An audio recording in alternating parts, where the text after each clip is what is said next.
Full Press Hockey Coverage with Jim Biringer. Hello, everyone. Welcome back to this Full Press NHL podcast. I'm your host, Jim Biringer, voice Full Press Hockey, back again. Subscribe to the channel on YouTube. Check us out, iTunes, Spotify, wherever you get your podcasts, like this video as well. I'm back. Ryan Paton, good enough to join me here as we record this after the massacre that was at Scotiabank Arena in Toronto, Game 5. The same thing over and over. And I would be reminiscent. You hear this man on Sirius XM on Saturdays. You hear him on Pucks and 7. I only can imagine what that's going to be like this week. Ryan, thanks for doing it. I don't know what we're going to talk about, Jim. Yeah. What do you want to talk about? Cody Rhodes, what do you want to talk about? Oh, man. Where do you want to begin? Let's begin with the Toronto Maple Leafs side of things because I want to give credit to the Florida Panthers. I want to, but it has to start with the Toronto Maple Leafs. You and I were going back at it on Twitter last night. Not like a bad conversation or anything. I want to preface that with we love to have our hockey chats. Of course, hockey banter. Hockey banter. Yeah. I quoted Ron Wilson from the 1998 Stanley Cup final. It's a good day to lose. You cannot be afraid to lose hockey games. That Maple Leafs team was afraid to lose. It was pathetic. It was a pathetic effort. And, you know, you look at, of course, the big narrative for the city is they haven't won a cup since 67. More of the recent narrative is this team can't win in the playoffs with the core four, the Matthews, the Nylander, the Tavares, and the Mitch Marner. That, to me, was one of the most disappointing, lackluster, effortless, pathetic, weak. I can go on, Jim. I can bring up my thesaurus and go in to see the different words. Effort that I've ever seen any team put out on the ice in a game. And I heard you say this when you put it out last night after they lost, in a game that they had to win. That was as much of a must win as they needed, because even if, say they lost 3-1, something like that, and say they looked somewhat decent, the odds of them winning the next two, slim to none, to be honest, with the way the Panthers are playing. And I'm glad you brought up the point of give Florida credit. We have to give them credit and give credit where credit's due. They're playing like the team that won the cup last season. They've turned this thing around. They are relentless in the forecheck, shut everybody down in the neutral zone. Bobrovsky making saves when called. Do you know they have 17 guys on that team with at least a goal? Which is absolutely insane to think about. But back to the Leafs, it was brutal. Chris Tanev came out last night after the game, and he said, and this is what puts him above everybody else on that club, everyone who's been with the team for a lot longer than he has been. He said, that is on me. That effort is on me. I was a -2. I've got to be better. It's on me. He's the only one that came out last night and said, basically, I stunk. And he didn't stink. Everyone else stunk on the team, the ones that are paid to score. Chris Tanev, he's been the MVP of the team. He's been the only one every night that seems to put out an effort that is worthy, even if they lose. He's just grinding. The guy's got no teeth left. He's blocked 1 million shots. It's just, it's pathetic to... We've seen losses, JB, in the last number of seasons in the Game 7s against Boston's, how they can't get past around one. They finally did not too long ago go against Tampa. And the heartache with Toronto. But last night, it was absolutely inexcusable. It was brutal. It was brutal. Look, you have Austin Matthews, Mitch Marner, Nylander, Tavares, all those guys, right? Yeah. And Tavares wasn't there in their first playoff appearance against Washington. Agreed. That the effort I saw against the Washington Capitals back in 2017 from this group was 10 times better than the effort I saw last night. Yeah. 10 times better, and you lost in 6 games, but you competed in every game. You did not compete in the last 2 games of this series. And I said it last night on my Twitter. Game 3, to me, turning point of this series. Turning point of this series. Yep. Nylander stopped on a breakaway. Nye stopped on a breakaway. Matthews stopped in overtime. If that puck goes in the net in game 3, this is a completely different series. There's so many factors that play in this, and I completely agree that would have given Toronto a 3-0 stranglehold, right? And then, yeah, say Florida would have won game 4, then it would have been 3-1. So it would not be 3-2 now going back to Sunrise for game 6 after last night's win. But there's that factor in that game that the Leafs should have won. They were a shot away from winning that thing, could have changed the series. The Anthony Stolars, I think the biggest issue with that is that this team plays differently in front of him than they do with Joe Wall. There's a difference to that. I think that's a massive thing in the NHL. I look at what's going on in Edmonton. Tip my cap to Edmonton. Didn't expect them to get through LA. Didn't expect them to get through Vegas as quickly as they did, but they did. And Stu Skinner's been in it the last couple. The team plays well in front of Calvin Pickard. I don't think they play as well in front of Stu Skinner as they do in front of Pickard. Same thing with Toronto. You could see it. They're more afraid to make a mistake in front of Joe Wall than they are in front of Anthony Stolar. So I think that's a big thing. But you're right. You make a great point about the Washington thing and about Ron Wilson and what he said. And I said to you last night, and I tweeted out, you can't play not to lose. You have to play to win. And there's such a difference. You play hockey. You played a long time. So have I. When you grip the stick a bit tighter, when you're afraid to make that one mistake, and the other team can go back and score rather than press. Yeah, you may make a mistake if you press. But to me, make a mistake and take responsibility for it if the effort is there. Don't be weak about things. And if you make a mistake, that could have happened. And that did happen. It was awful, Jim. And I don't condone this throwing of jerseys on the ice. No, I hate that. I hate it. The frustration level for the Leaf fan base after that game, it's been awful for a long time. That to me is it's a brand new level after what happened last night. 100%. And look, there's certain guys that put the effort in last night. I'm not going to say I don't want to call out certain players. There were guys that put the effort in, but as a team, they did not play well. Florida just took it to them. But the problem with this for me is the answers I hear post game. It's the same thing every time. Execution, details, all this stuff. No, you need to come out and say, and I get it. Toronto, I live in New York. I get it. So I know I know how things can get twisted in the media. Yeah. But when you own it in New York and you say you stink and we got our butts kicked, people can accept that because that's what they watched. The Toronto Maple Leafs top players needed to come out and say, hey, we were not good enough tonight. But to your point, they never have. Right? No, I know. And the narrative, no, it's like it's being played on repeat from 5 years ago, 6 years ago, 3 years ago, 2 years ago. It's the same thing over and over. If I was any of them, what you just said, I would come out and say, yeah, we sucked. We stunk. Don't answer any questions. If there's specifics, hey, what happened on that goal? It was awful. What happened in the second? We were terrible. Just keep them short, but tell the fan base, yeah, we're sorry that was as bad as it was. But I'm with you there. And Mitch Marner, we can talk about that play too that he made, which was so stupid, disgusting. Wrong word for it, but you know what I mean. Yeah. Mitch Marner was saying last night, yeah, you know what? We just didn't execute, and they took the control of the play, and they got some bounces. And Matthews saying the same thing. Come on, man. Come on. Enough is enough. And I know that guys are injured. I'm tired, to be honest, JB. And again, whatever guys are going through with injuries, I respect that they're playing through injuries. And I know that takes them off their game. Austin Matthews, JB, has 3 goals in the last 21 playoff games.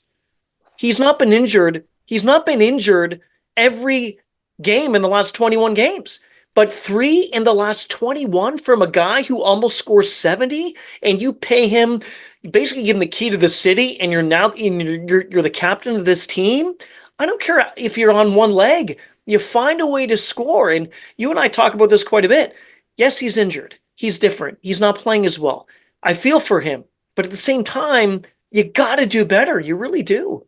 Yeah, no, you do. And this was the same argument I heard when Rick Nash was in New York. Yeah, we talked about that. Yeah. Right? Okay, he's playing great defensively. He's doing all the little things. They didn't pay Rick Nash to play like a third-line player. No. They paid Rick Nash to score goals in New York. Yeah. And I felt bad for him because he was a good player for the Rangers. He was. But in the big moments, he didn't step up. You mentioned Edmonton before, and I want to just bring this correlation with the Leafs and Edmonton. Sure. Connor McDavid, post-game after they won, looked like Kobe Bryant and Michael Jordan to me. Yeah. The way he was talking, he's like, job's not finished. Don't talk about how we're not a good defensive team. We're a good defensive team. He has that look in his eye. Like, we were a goal away from winning a cup last year. Mm-hmm. I don't care about my statistics in the playoffs anymore. Leon Draisaitl, the same thing. I don't care about my statistics in the playoffs anymore. We're going to do the things that we asked you to do. We're going to do exactly what we say. We're going to go play defense, going to back check, going to play hard. Mm-hmm. The last year, we all heard the quote, we're bringing them back to Edmonton. Yep. Where is that fire from the Toronto Maple Leafs? There is none. And I want to go back to the Mitch Marner play last night that I did say was disgusting. It was disgusting. And again, you can put in whatever word you want, but it was something that you just don't do. You're taught that, JB. And again, you've been playing a long time. You're taught that in Pee Wee. You're taught that you don't do a pirouette on the near boards. If you're watching on TV, you see it on the bottom part. You don't do a pirouette, then you do a backhand pass into the neutral zone without looking. You just don't do that. Here's my question to you. What was worse of that play? Part A, which was that, or part B, which was the finish by the Panthers and Marner trying to get back to get to his player who ended up scoring the goal? If you watch that part of it, forget about the first part of the play. If you watch the goal itself, you're lunging with one hand on your stick. This is the NHL. If you have to take a penalty, take a penalty. If you have to upend the guy and put him through the net, you do that, because that goal was as good as in the moment the Panthers took possession in the neutral zone. So that to me is more of the gaff in all this. And we've seen him do this time and time and time again. I'm telling you, because of that play, he is not going to be a Toronto Maple Leaf next year. He's not going to be one. I was going to ask you about that because on the last time you were on, we talked about we felt like, okay, maybe he's going to stay. It's the best chance for him to win. He knows the team.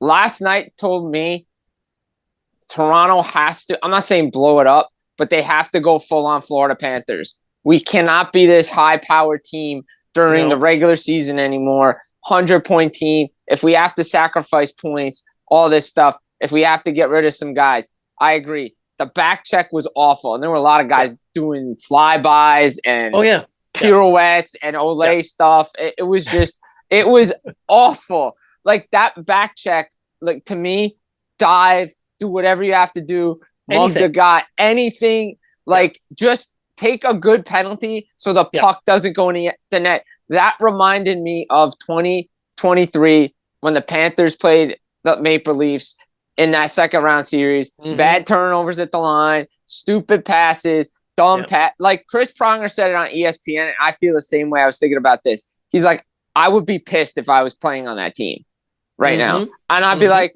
dude, me too. Like, I would be upset. I would be like, guys, what are we doing? Like, I know I'm a competitive hockey player, and I've never played at that level, but I've played high enough where I know it's a simple game where you don't do that. Like, you don't do that. Two number one rules. Don't pass the puck up the middle in your own defensive zone, and do not make behind the back no-look passes. No, I agree. And there was absolutely nothing, and I agree with Pronger. I would never disagree with him because he's about 7 feet. He'd kill me, right, if I did. But I don't disagree with him. I would be completely irate with that whole club. And, you mentioned about playing at that level. And yes, again, I don't think I played as high as you did, but I played a long time, and you have as well. When you get to that level, there's a reason why you're at that level. And you're at the level because you're a pretty good hockey player. You should know the ABCs of the game, and you should not be doing such silly things. And just the accountability factor, Jim, with the Leafs. And even if this was not just Toronto, if this was a different team, say it was a Dallas or Winnipeg and Edmonton and Carolina, all the teams left. If this was a game that they put on last night I would be thinking the same thing in the exact situation. So people may think, oh, we've seen this before and heard this before with Toronto. Yes, we have. But even if Dallas did that last night, or if the Winnipeg Jets say they do that in game 5, I mean, they're down their last breath right now, but say they do that in game 5, I would be absolutely livid. I would say, look, you guys are pros.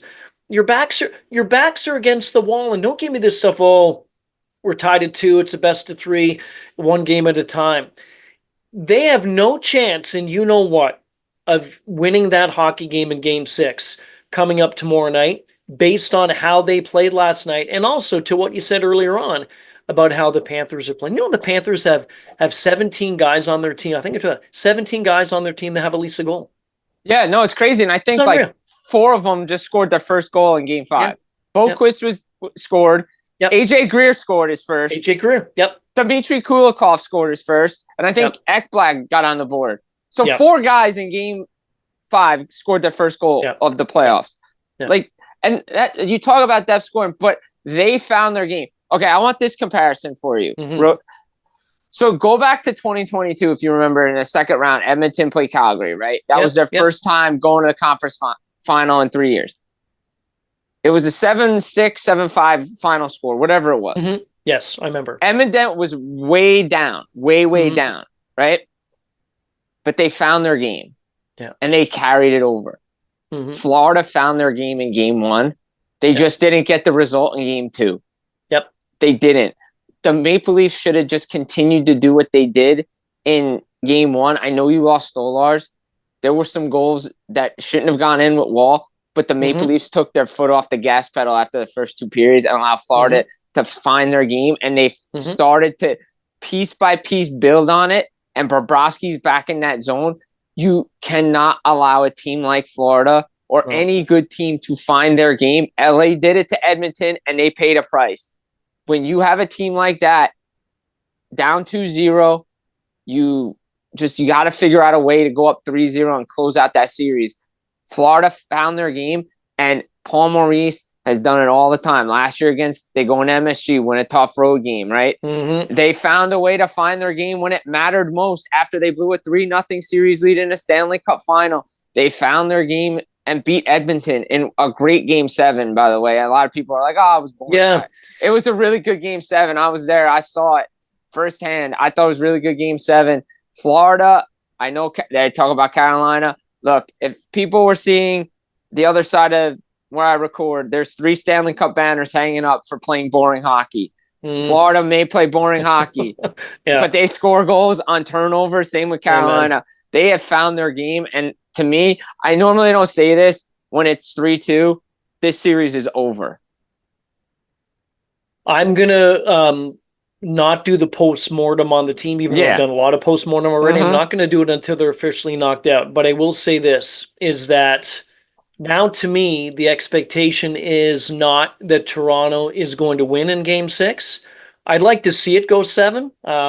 To your point about Toronto playing decently in the first couple of games, even though they let Florida get back into it in game 1, and then Maurice made the changes in his mind in game 2, and then he executed those in games 3, and look where we're at right now. But I will say that the effort level that Toronto needs to put in game 6, you've got to show me in the first 5 minutes that you give a you-know-what. Exactly. Just, if you lose the game, play like it's the last game that you will all play in the rest of your lives when it comes to hockey. Play like the NHL is going to fold after game 6, right? I like that. Have the mentality. Just have it. And if you make a mistake, fine. Try to make up for it the next shift or the shift after that. Don't be this kind of crybaby attitude of, oh, we're down by 2, we're down by 3, we're going to mail it in. The one thing that gets me as well about sports, I wish I played pro. I'm sure you wish you did as well. That's just what we have in our blood. We're sports guys. The one thing that gets me the most about the game is that these guys, and women too, but we're not talking about women and men in pro sports. We're talking about the Leafs here. They need to understand how lucky and blessed that they are to play at the NHL level. And if you respect the fact that not everyone gets to do this, and I'll take the Toronto market, Not everyone gets to play in the Toronto market, even though it stinks for a lot of guys. Not everyone gets to play like that. But show people that you love the game. Play for the love of the game.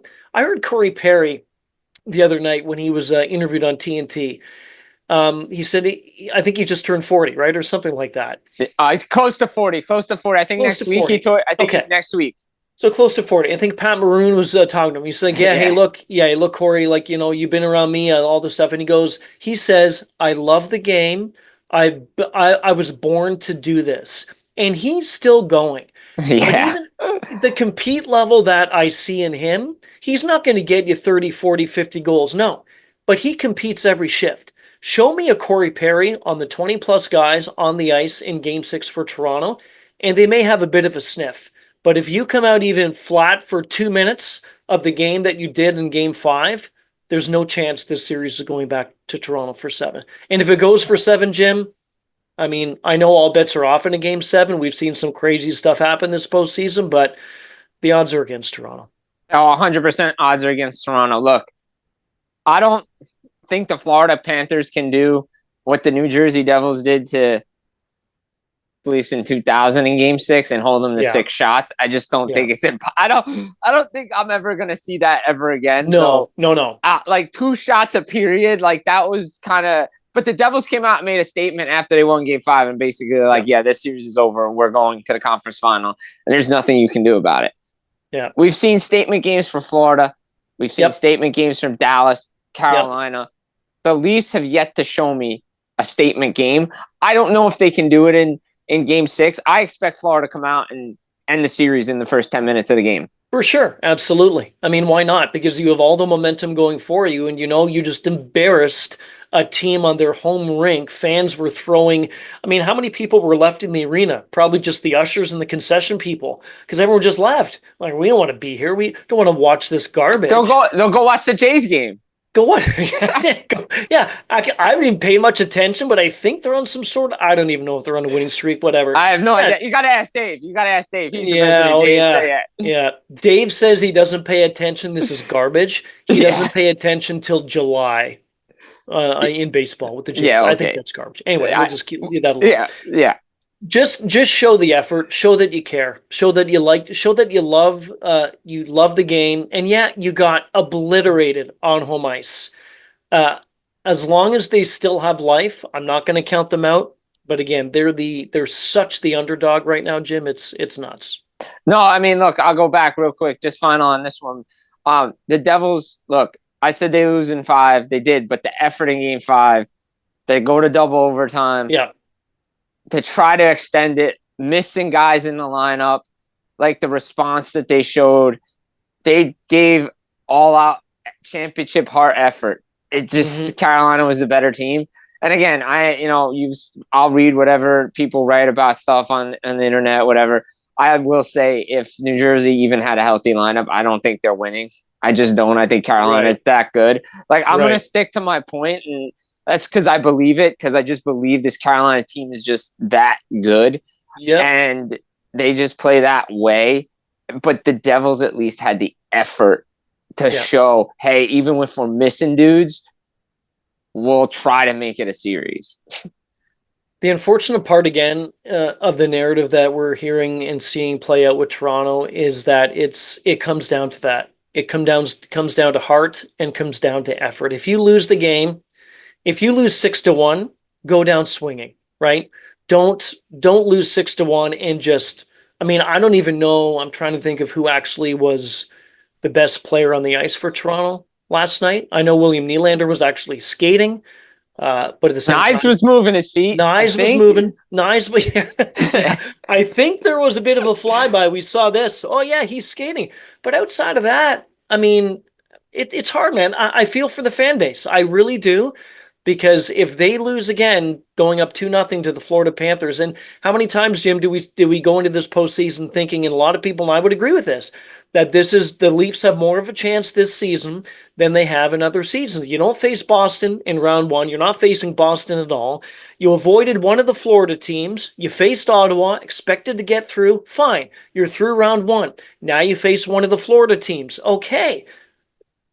But now you're down to the final game that you have to win this. So it's too bad the script is still being written the same way. Same old Leafs, same old story, same old effort. It's just that's what it is, and they gotta find a way to change it. But the narrative continues to stay the same because old habits, I guess, die hard with this team. Again, sorry for the bad pun there, but again, it's old habits die hard. You mentioned it though. You said it. The effort, the same old stuff. No, you don't have to play this team, but you can't. The one thing you can't teach. I heard Peter Laviolette talk about this with the Rangers and Gallant. You cannot teach heart and effort. You can't teach it. You can't do it. And you know what Toronto needs to do?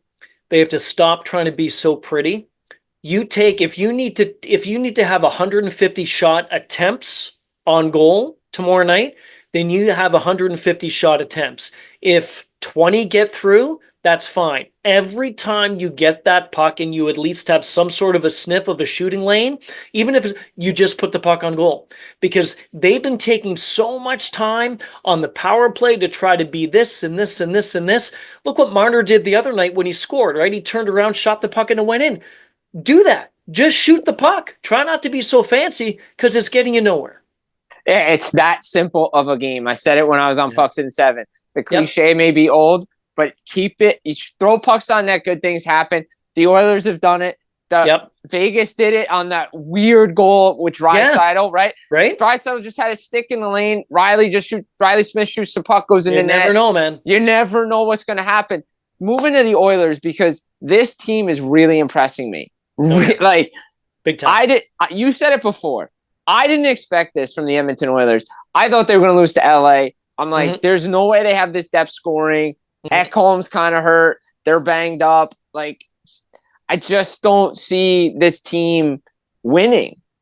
But the LA Kings gave them openings in 2 20-minute periods in Game 3 and Game 4. They just allowed the Edmonton Oilers to come in and do whatever they wanted, and they won the game, and they've carried it in here. Vegas looks slow. They look old. It may be – look, they've had a great first 6-7 years in the league. They might be hitting that expansion wall. Time for change, draft, develop, and you may have to go through a couple of hard years because you didn't have those hard years yet. Edmonton, there was this statistic before Game 4 that I saw in the series against Vegas, and it was this. It was a 5-on-5 play through the first 3 games of the series against the Golden Knights. Edmonton had outscored the opposition 5-on-5, 14-8. So it's not the first 3 games of that series, but in the entire postseason against the Kings and then the first 3 against Vegas, without McDavid and Draisaitl on the ice. When I saw that stat, JB, I thought, okay, wow, that to me is a sign that this Edmonton team is for real. Because when you don't need 97 and 29 on the ice, when you're outscoring the opposition almost by 50% at 5-on-5 without them, you're doing something right. And Evander Kane, he's the X factor in this. He had a great line, and it was, I think, I don't know if it was before he came back to the lineup this season, or maybe it was before he came back at another point in his career, but he said he plays really well playing off the couch. When he gets off the couch, he's really good. The guy doesn't need to do anything for months, and then he gets into the lineup, and I've said this time and time again about him. When he has his mind in the right spot on the ice, he can be a difference maker every single game.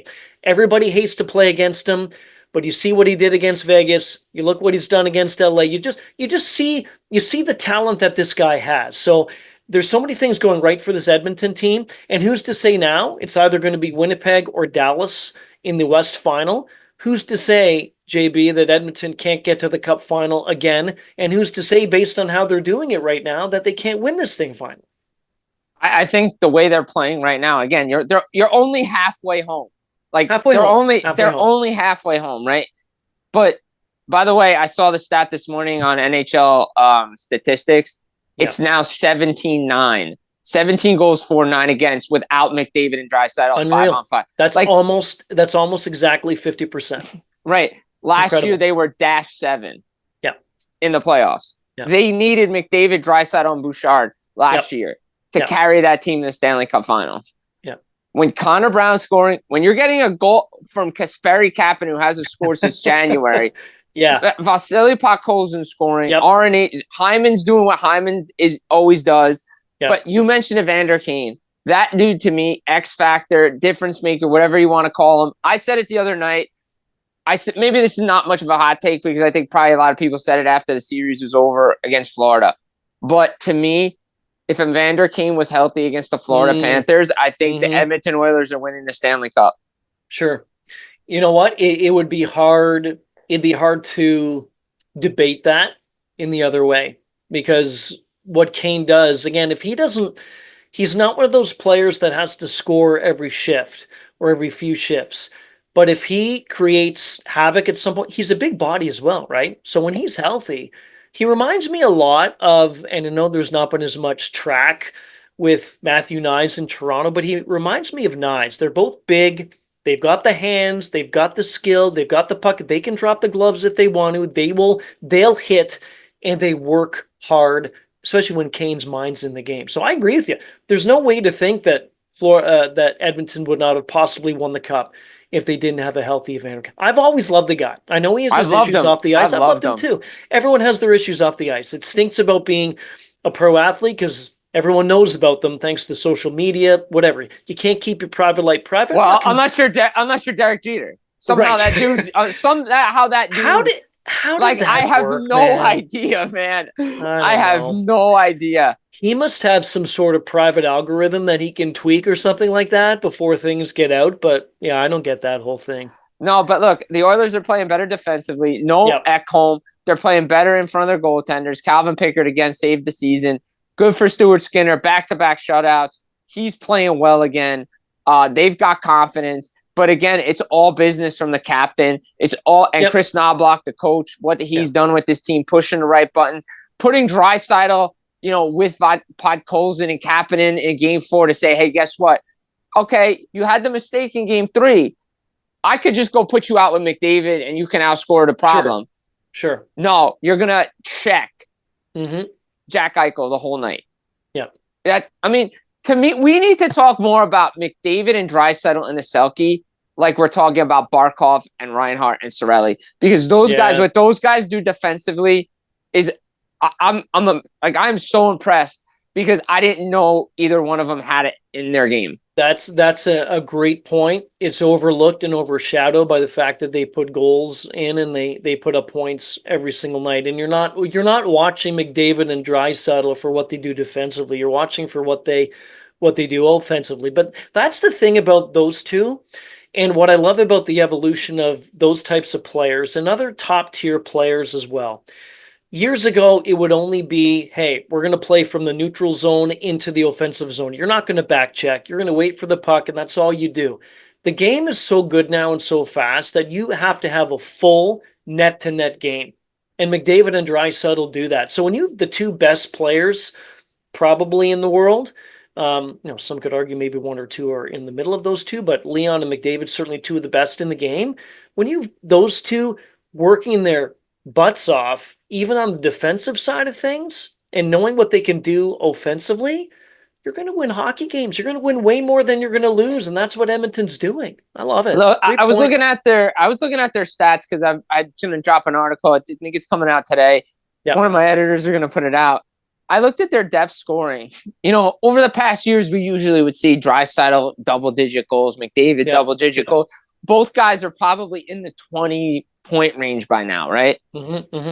Neither one of them has 5 goals in the playoffs right now. What does that tell you? Yeah.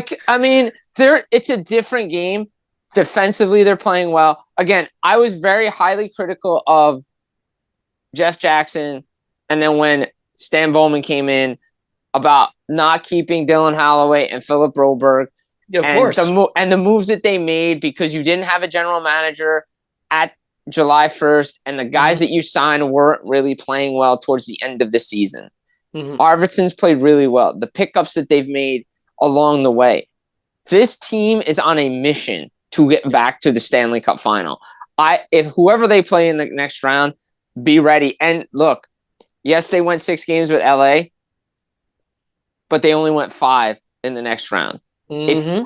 If I went back and looked at some of the Devil playoff runs when they won their cups.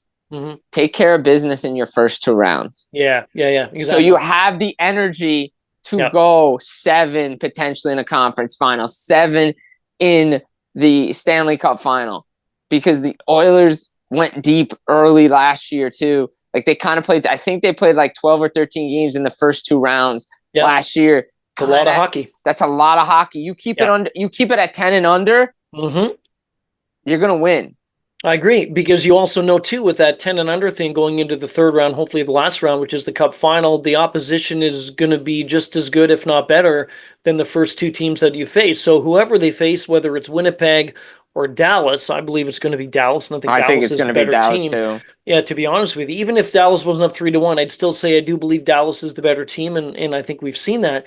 That's going to be one tough series. But to your point, say the Dallas-Winnipeg series goes 7, which I highly doubt it. That means the Stars have to win the next 2, lose the next 2, and then go to 7. But say it goes deeper, then you're going to have a team that is not as well rested in Dallas or Winnipeg going up against a team that's had a few more days extra rest than those 2. That just bodes well for Edmonton in that Western final. Right, and you mentioned Dallas, and look, I don't know who the Finnish guy is going to have a hat trick in Game 5, or or in Game 6. You never know. Potentially go Game 6. I could see Winnipeg winning on their home ice and bringing it back and going back to Dallas for Game 6. I could see it. I could see it. Yeah, but I mean, I said it before the series, and I think I commented on your Pucks in 7 with Victoria that I believe that I had more confidence in Dallas winning on the road in this series than I did in Winnipeg, and I still believe that. They already proved they could win in Winnipeg. They already did it. Mikko Rantanen had a hat trick. Now you have Mikael Granlund having a hat trick. Like, who's the next guy going to have? What is Miro Heiskanen after his 1-point performance? Of course he is. He's going to have a hat trick, right? Or is it going to be Rupi Hintz? Somebody's going to have. Dallas has got all the finish right now. One of the biggest things in the series so far for me was when they got blanked. It was 4-0, right? In game number 3? Was it game 3 or game 4? I think it was game 3. Yeah, I think it was game 3. Anyway, the game that Rantanen didn't even get, none of the Dallas players got a point. That was game 2. Game 2, they got blanked. It was game 2. Okay, so then the next game, we're like, oh, you held everyone off the score. No, you can't hold this guy off the score sheet for 2 games in a row. It's not happening. And you mentioned about you have more confidence in Dallas winning in Winnipeg than Winnipeg winning in Dallas. Hellebuyck can't win on the road still. I don't know what it is with this guy. He cannot win on the road. I remember Victoria said to me, yeah, I know, and goalies are a different breed, but it absolutely is up in the mind. Victoria asked me going into this series, she said after Game 7 against the Blues, is Hellebuyck now kind of slayed that dragon, because it was a pretty ugly one. Are we going to see him back to the Vezina Trophy-like goaltender that he is? I said, I'll answer that after Games 3 and 4 in Dallas. The answer is pretty simple. He's not. It's not happening. You're not beating Dallas. You're not winning a cup if you cannot win a game on the road. It's not. You're telling me that if they get through this, that they're gonna be able to beat Edmonton by not winning a game in Edmonton? There's no chance that's gonna happen. No, absolutely not. No, absolutely not. I would take Edmonton. Actually, I would take Edmonton in a sweep. I could tell if Winnipeg got through. If Edmonton and Winnipeg met in a conference final, I would take Edmonton in 4 games. Like, just the way they've been playing. Look, it's maybe an overreaction to the way they've been playing and the way. I'll say this. I didn't think Hellebuyck had a bad game 4, but again, back to a player. And again, I'm not a goalie, so I don't study goaltending. Yeah. But I study goalie tendencies. I hate the way goalies play now, but I love it as a shooter. Because if you're going to go down, I'm going to shoot at the top of the net every day. Yeah. And he goes down way too early. I haven't watched every single Winnipeg game in its entirety. I haven't seen every single goal. I've seen most of the goals, though, with highlights if I missed some of the games. I've seen every goal that's gone in on Hellebuyck. And you look at some of the ones, most of them, in fact. You know what? I had this stat, and I think I still have it. I want to make sure that I do, because I want to fire this out to you, because I just found this absolutely astonishing. I probably can't find it anymore now that I'm looking at it. Oh, yeah. So Connor Hellebuyck, he's allowed 11 goals this postseason from over 30 feet out of the net. You think about that. 11 goals from 30 plus feet. Here's the one thing I've noticed about him. I think he's 6'4", not on skates. So I don't like, what do you get? Do you get 2 inches on skates? Is that what I you think do? like 3 inches on Okay. skates. Okay, so let's say, just for the sake of argument, 6'6". Let's say he's 6'6" on the ice, and he's a big boy. When you're 6'4" off, when you're 6'6" on, you're a big boy. You get the pat. You fill the net. If you look at the goals that he's allowed and how he's playing, he is staying way back into his net. You need to take advantage of the fact that you're big to begin with, and the further you go out, you know about this, you cut down the angles. If there's less of an angle for a shooter to shoot at, the goalie's going to make the save 9 times out of 10. But if you play back in your net, and give credit to the Blues, give credit to Dallas, there may not be a ton of space, and to your point about Hellebuck being low and being down on the ice, there's not a ton of space with that big frame, but he's giving them a chance by allowing more of an angle for them to shoot at. I'm astonished to see how far deep he's playing. And you look at some of the goals, he is so far back in his net.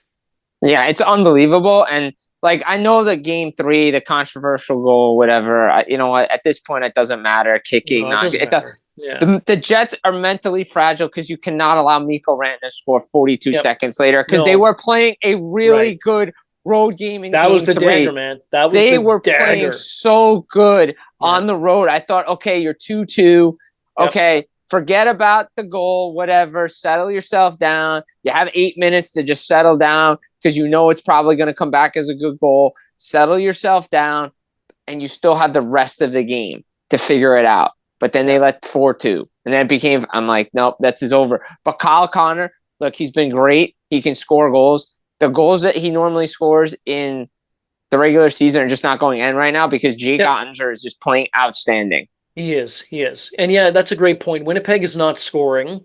Ottinger is outplaying Hellebuck.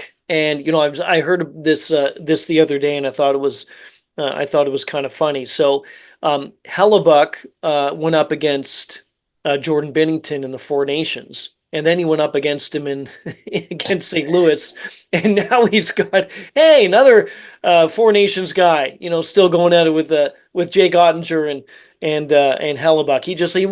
He wants to be done with the whole Four Nations tournament. Connor Hellebuck is. So anyway, no, I think Ottinger's been great. He's been awesome for Dallas. Yeah, I mean, and another guy, real quick, you know, I know I didn't put this on our rundown, but I just wanted to mention Freddie Anderson, what he's doing with Carolina. Like, just to come back to me, like, he's playing so well for them. He gives them so much confidence when he's playing. And I'm going to say this. Carolina, yes, and Toronto, too, to a point, tried to get Mikko Rantanen, right? And we've seen what he's done, right? Back-to-back hat tricks. He factored in on 15 of 17 goals, the 4-point periods. There's a reason why Toronto tried to get that player. Mm-hmm. There's a reason why Carolina tried to get that player, but he just didn't fit their system. Carolina has that player, always had that player, and he's just been overlooked, and he's finally putting it together, and it's Andrei Svechnikov. Yeah. He's been go ahead. To me, no, I was just going to say, to me, like, that dude, he 7 goals on a season, he's finally putting it together in the playoffs. Like, I just think, to me, that's the guy that they've always had. He's just never shown in the playoffs, and he's taking his game to another level right now. And how many times over the years have we seen players like that who have the talent and they just don't get to that point, but then all of a sudden there's one postseason that everything starts going in. He's the type of player with the talent that you see on a nightly basis that, you know it's there and it can go on a run. I remember I spoke to Brian Ray recently, who covers the Dallas Stars, and he was saying about Mikko Rantanen, and I asked him, I said, was there a moment where you knew that it was coming for Rantanen to go on this amazing run? And he said he's the type of player that can go 5-10 games. This is during the regular season, and pot maybe 2 goals. That's it. But most times on the ice, he's getting chances. And you just know with him, Rantanen, that is just a matter of time. When one goes in, the floodgates open.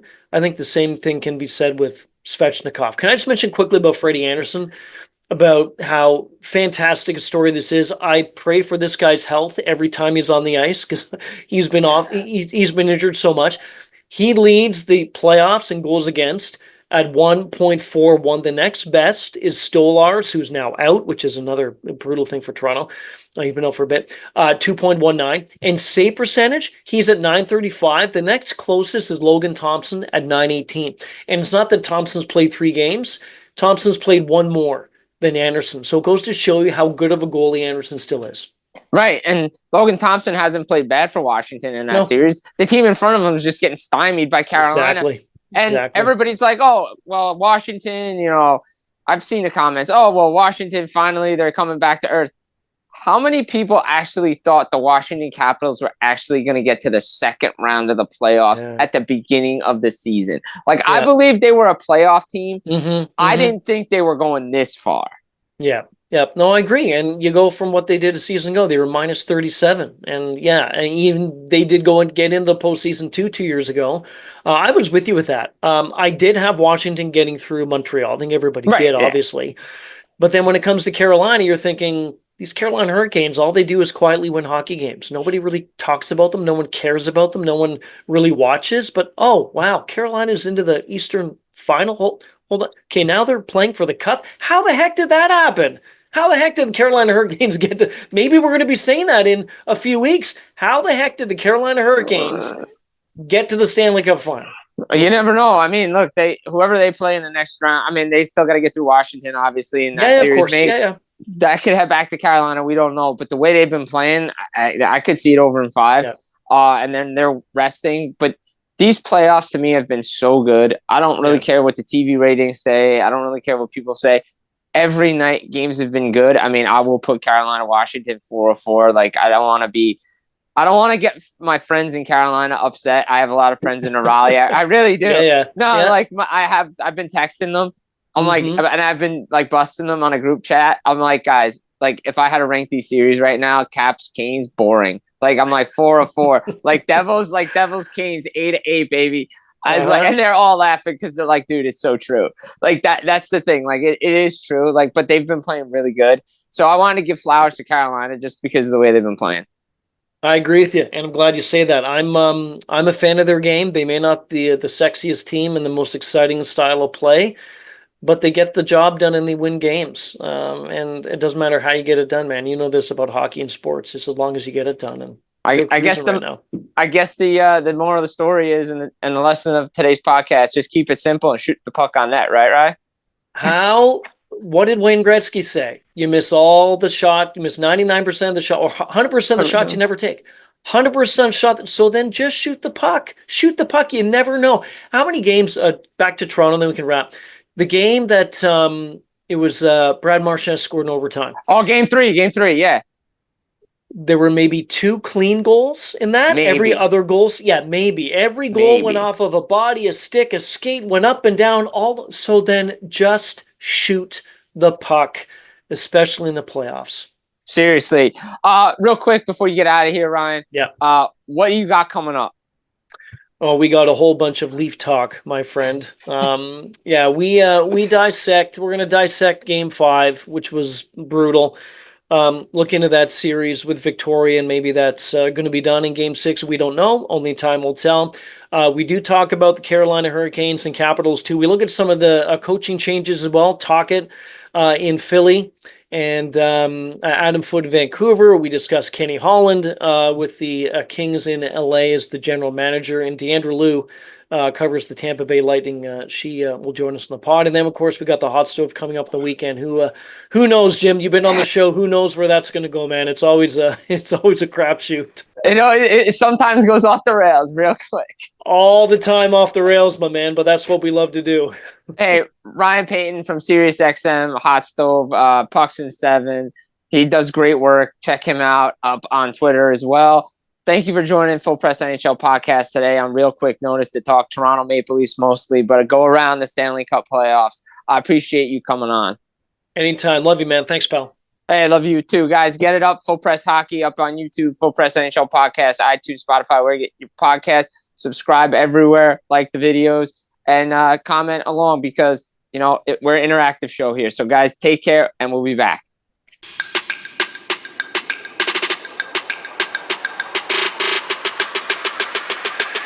Full Press Hockey coverage with Jim Biringer.